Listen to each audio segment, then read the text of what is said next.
જય માતાજી મિત્ર, આજે આપણે બપોરે બનાવી હતી ભાજી છે. આપણે ભાજી પરોઠા બનાવ્યા હતા. જે પાઉંભાજીની ભાજી આવે ને એ ભાજી બનાવી હતી. હવે એટલી બધી બચી ગઈ છે. હવે આને આપણે બનાવશું ચીઝ મસાલા પાઉં. એને માટે આપણે લેશું એક પેનમાં મૂકી દઈશું ગરમ. એની અંદર આપણે આ ભાજી નાખી અને ભાજીને કરી લઈશું ગરમ. ગરમ થઈ ગઈ છે. આને ગેસ કરી દઈશું આપણે બંધ.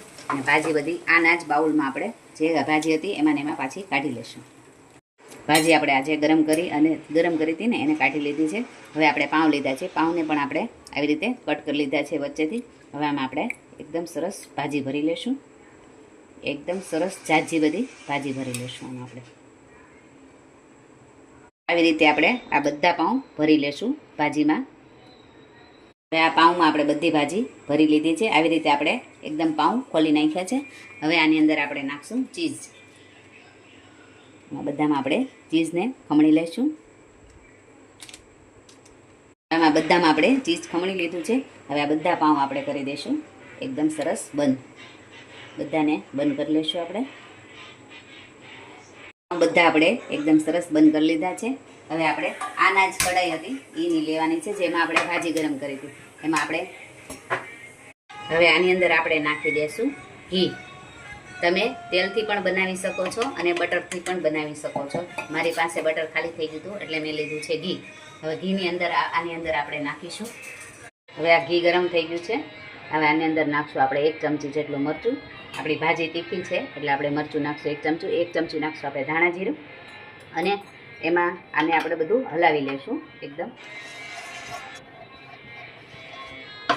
હલાવી લીધા પછી આની અંદર જે આપણે થોડીક ભાજી વધી હતી એ પણ આમાં આપણે 2 ચમચી જેટલી નાખી દઈશું. અને આને એકદમ સરસ પાછી ગરમ કરી લઈશું. પાછું આપણે ભાજી આ ગરમ થઈ ગઈ છે. હવે આની અંદર આપણે ચીઝને ભાજી ભરી હતી ને પાઉંમાં એ આમાં આપણે મૂકી દઈશું એકદમ સરસ. અને ઊંધા પાઉં કરીને આપણે એકદમ મૂકી દઈશું. એવી રીતે આપણે બધા પાઉં આમાં ગોઠવી લઈએ. બધા આપણે આમાં સરસ એકદમ ગોઠવી લીધા છે.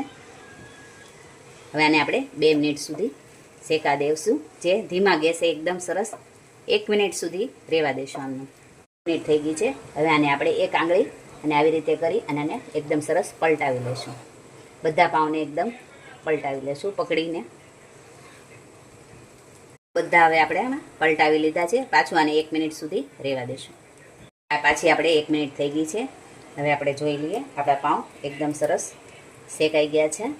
હવે આને આપણે આમાં ડીશમાં કાઢી લઈશું.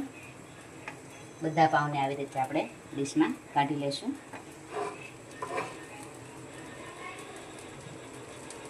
પાઉં બધા આપણે કાઢી લીધા છે. હવે આની ઉપર આપણે થોડું ચીઝ ખમણી લઈશું. કેમ કે આપણે ચીઝવાળા પાઉં છે એટલે આમાં આપણે થોડુંક ચીઝ ખમણી લઈશું. ચીઝ ખમણાઈ ગયું છે. હવે આમાં આપણે નાખશું. ચીઝ ખમણાઈ ગયું છે. હવે આની અંદર આપણે ઉપરથી નાખી દઈશું કોથમરી. ચીઝ મસાલા પાઉં તૈયાર છે.